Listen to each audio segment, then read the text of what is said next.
Selamat datang di Cekfaktate, ruang di mana fakta dibedah tanpa sensasi murahan, rumor dipisahkan dari kebenaran, dan hoaks dihancurkan dengan data dan logika. Di sini, kita tak hanya membahas kabar viral, tapi juga merunut konteks, mencari sumber asli, menampilkan sudut pandang pakar, hingga mengurai apa yang luput dari perhatian publik. Karena bagi kami, membagikan kebenaran sama berharganya dengan menjaganya. Fakta adalah milik bersama. Mari kita rawat bersama. Bersama saya, nama host, inilah Cekfaktate Telusur Fakta, Bongkar Realita. 6 Juli tahun 2025. Malam pembukaan Piala Presiden di Stadion Utama Gelora Bung Karno. Ribuan supporter tumpah ruah dari bobotoh Persib, bonek Persebaya, Aremania, hingga penonton netral. Sorot lampu, bendera merah putih, kamera televisi nasional, drone berputar di langit Jakarta. Semua siap untuk satu hal, kebanggaan sebagai bangsa. Dan di panggung megah itulah, seorang penyanyi legendaris bernama Rita Butar-Butar berdiri tegak. Dengan balutan kebaya bernuansa merah putih, ia memegang mikrofon. Nada awal dilantunkan. Ribuan penonton berdiri, tangan kanan di dada. Semua hikmat, lagu kebangsaan berkumandang. Hingga bait ketiga meluncur.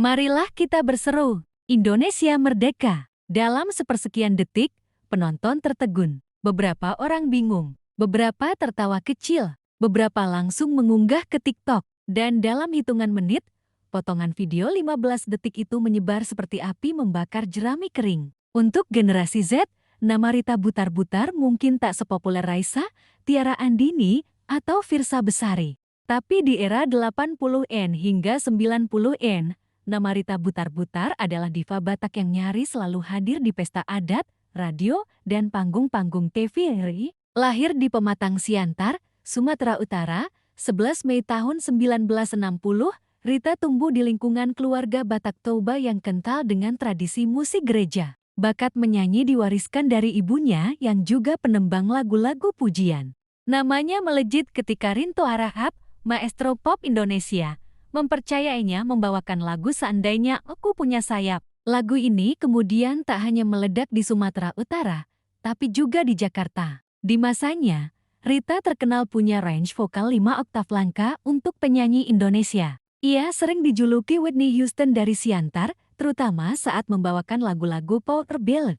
Di luar pop, Rita juga aktif di musik rohani Kristen. Lagu Partangisan Du HP Jati Ensem di banyak kebaktian dan acara gereja Batak. Hingga sekarang, Rita masih sering diundang di acara adat, pesta gereja, bahkan panggung nostalgia TV. Pertanyaan pertama, bagaimana mungkin penyanyi sekelas Rita Butar-Butar dengan jam terbang 40 tahun lebih bisa keliru pada lirik paling sakral bangsa? Beberapa sumber menyebut, malam itu sistem in-ear monitor panggung mengalami gangguan.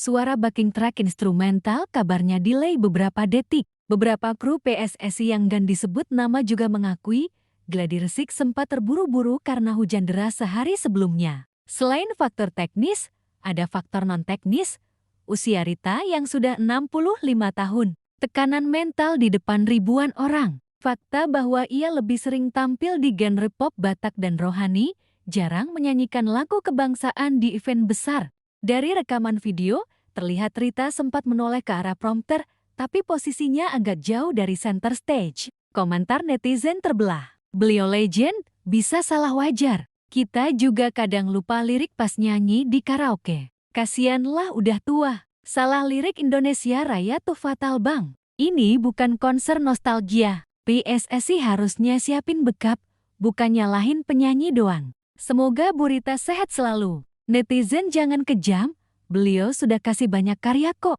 Di TikTok, tagar Rita Butar-Butar trending dengan 1,2 juta views dalam 6 jam. Di ke-10 Twitter, potongan 10 detik salah lirik jadi bahan meme. Sebagian membuat duet lip sync lucu-lucuan. Sebagian lagi bikin thread panjang, dari konstitusi hingga undang-undang lagu kebangsaan. Lagu kebangsaan diatur dalam Undang-Undang Nomor 24 Tahun 2009 tentang bendera, bahasa, dan lambang negara serta lagu kebangsaan.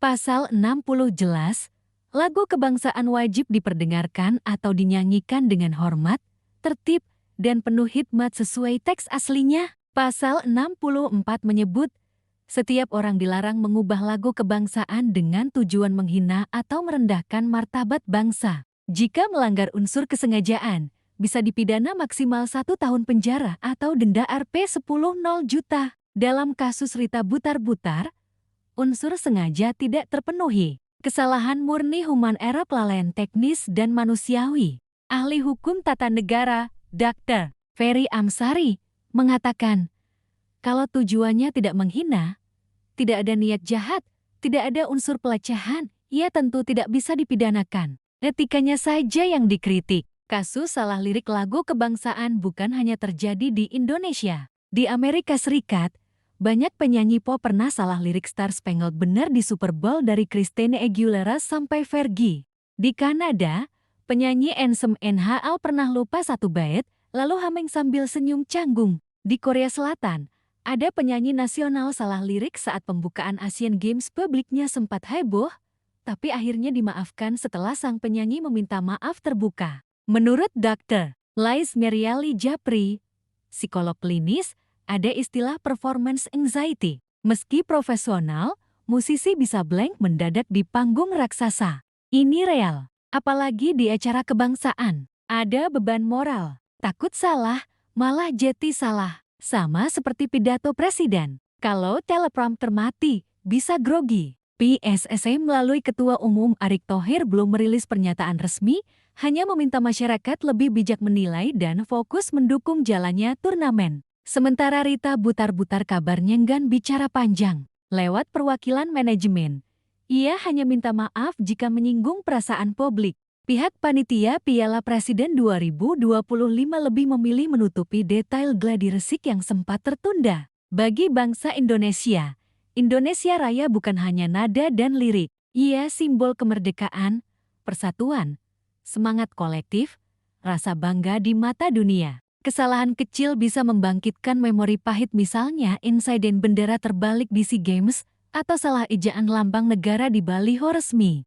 Kita masih belajar serius soal profesionalisme event, bagaimana detail sekecil apapun harus disiapkan sebaik-baiknya. Karena bagi bangsa lain, simbol negara adalah harga diri. Rita Butar-Butar tetap Rita Butar-Butar. Legenda yang berjasa untuk musik pop Batak, pop Indonesia, dan lagu rohani Kristen. Salah lirik bukan akhir segalanya, meski tetap menjadi catatan penting. Kedepan, event kenegaraan harus semakin profesional. Gunakan teleprompter cadangan. Pastikan monitor panggung berfungsi baik. Pilih penyanyi yang terbiasa dengan acara seremonial. Lakukan gladi resik dengan benar, tak peduli hujan atau badai. Dan publik, mari bersikap adil. Kritisi boleh, tapi jangan lupa manusia juga bisa salah. Jadi itulah fakta di balik salah lirik Indonesia Raya oleh Rita Butar-Butar di Piala Presiden ke-2025. Apakah kita akan selalu siap belajar dari insiden seperti ini? Kita harus. Kalau kamu punya pendapat lain, tulis di komentar. Jangan lupa like, share, dan subscribe channel ini biar nggak ketinggalan klarifikasi dan penelusuran fakta terbaru. Sampai jumpa di Cek Fakta, telusur fakta, bongkar realita.